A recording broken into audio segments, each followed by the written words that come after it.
नमस्कार, मैं हूं प्रदीप सेक्रियाल और आप देख रहे हैं न्यूज पीटीएस टीवी। आज हम आपको एक ऐसी घटना के बारे में जानकारी देने जा रहे हैं जिसके बारे में जानकर आपका दिल भी पसीज जाएगा। और यह घटना जनपद पिथौरागढ़ के थल क्षेत्र के गांव की है, जहां 3 दरिंदों ने एक 11 साल की नाबालिग लड़की के साथ जघन्य दुष्कर्म को अंजाम दिया। इन तीनों आरोपियों में से एक आरोपी की उम्र 60 वर्ष है और यह घटना दिसंबर 2019 की है। अब वह बच्ची इस दुनिया में नहीं रही क्योंकि 2 दिन पूर्व ही उसकी मृत्यु हो चुकी है।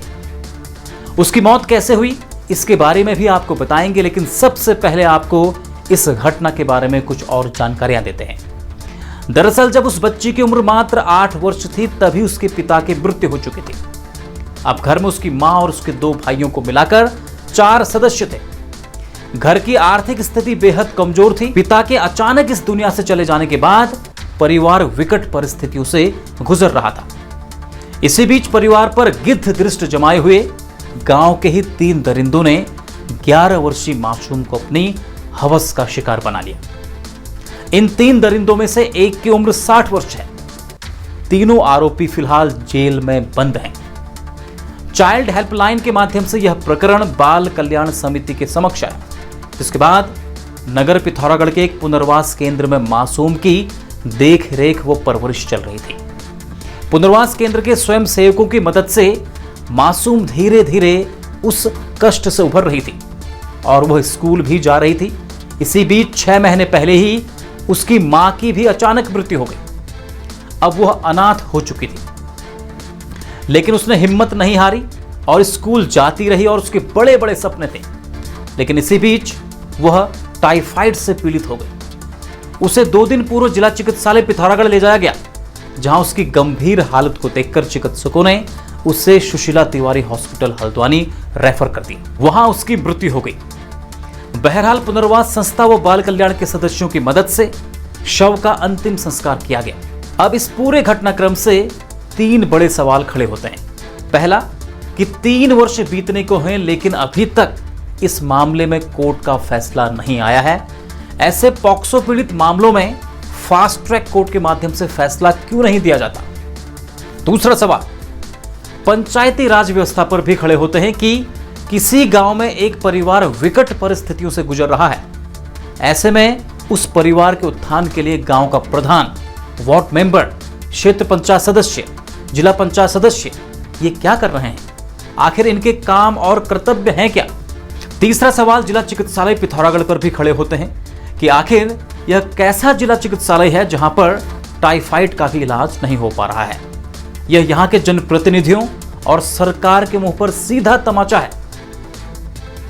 इस घटना को लेकर बाल कल्याण समिति पिथौरागढ़ की अध्यक्ष लक्ष्मी भट्ट का क्या कहना है, आइए सुनते हैं। एक बालिका जो कि संस्था में रहती थी, अनाहत बच्ची, जिसकी मौत का आज हमें बहुत दुख है। पूरी बाल कल्याण समिति बहुत व्यथित है इस मामले से, बच्ची की मौत से। तो मुझे लगता है कि वो बच्ची पॉक्सो पीड़िता थी और नाबालिग बच्ची थी, अनाथ थी। तो उस बच्ची को इतने लंबे समय तक न्याय की जो एक गुहार थी 2019 से अभी तक उसे न्याय उसको नहीं मिल पाया। तो मैं एक ही बात कहना चाहूँगी कि ऐसे जितने भी बच्चे हैं, असहाय, गरीब, जो पीड़ित बच्चे हैं, उनके इस तरह के जो मामले आते हैं, पॉक्सो के मामले, वो फास्ट ट्रैक कोर्ट में होने चाहिए, जिससे कि वो बच्चों को समय रहते न्याय मिल जाए। इस तरह से बिना न्याय मिले कोई बच्चा अब दम ना तोड़े।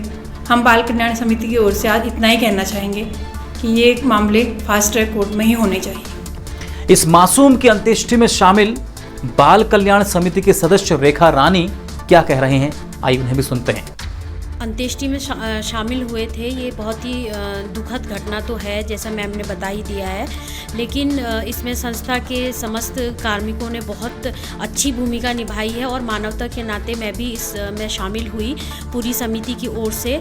लेकिन 2019 से 2022 तक न्याय ना मिल पाना ये हमारे लिए बहुत ही दुखद घटना है, जबकि किशोर न्याय अधिनियम पूर्ण रूप से कार्य कर रहा है और फास्ट ट्रैक कोर्ट भी है, और फिर भी न्याय ना मिल पाना ये हमारे लिए बहुत ही खेदजनक स्थिति है। इसमें एक अनुरोध मैं करना चाहूँगी कि पुलिस विभाग से भी, और साथ में अनुरोध करना चाहूँगी स्वास्थ्य विभाग से कि यदि ऐसे प्रकरण आते हैं तो उन पे संवेदनशीलता बनाए रखें, क्योंकि प्रकरण बाद में है, हम सब मानव है, तो संवेदनशीलता हमारे लिए प्राथमिकता होनी चाहिए। इस पूरे घटना से आहत समाज सेवी जगदीश कॉलोनी ने एक मार्मिक संदेश भेजा है, आइए आप भी सुनिए। उसकी मासूम जिंदगी से खिलवाड़ करने वाले 3 दरिंदे अभी जिंदा हैं। कहने को तो वो जेल की सलाखों के पीछे हैं, लेकिन पिछले 4 साल से यह बालिका न्याय की आस में आज अपने अंतिम विदाई लेकर जा रही है। गंगा के किनारे अल सुबह आज उसकी चिता को आग दी गई, तो ऐसा लग रहा था जैसे उसकी आत्मा करुण क्रंदन कर रही हो। इस न्यायपालिका पर, इस व्यवस्थापिका पर, इस कार्यपालिका पर सवाल उठा रही हो कि देखो, मैं आज जल गई हूँ, मेरी आत्मा लेकिन नहीं जली है।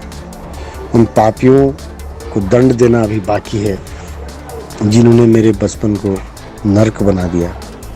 ये सवाल हम सबके सामने खड़े हैं। उसकी चिता के साथ ही यह सवाल भी हवा में प्रश्न की तरह लटका हुआ है, यक्ष प्रश्न बना हुआ है कि आखिर ऐसे पापियों को दंड कब मिलेगा, जब हमारी मासूम बालिकाएं इनका शिकार हो जाएंगी और आग के हवाले हो जाएंगी।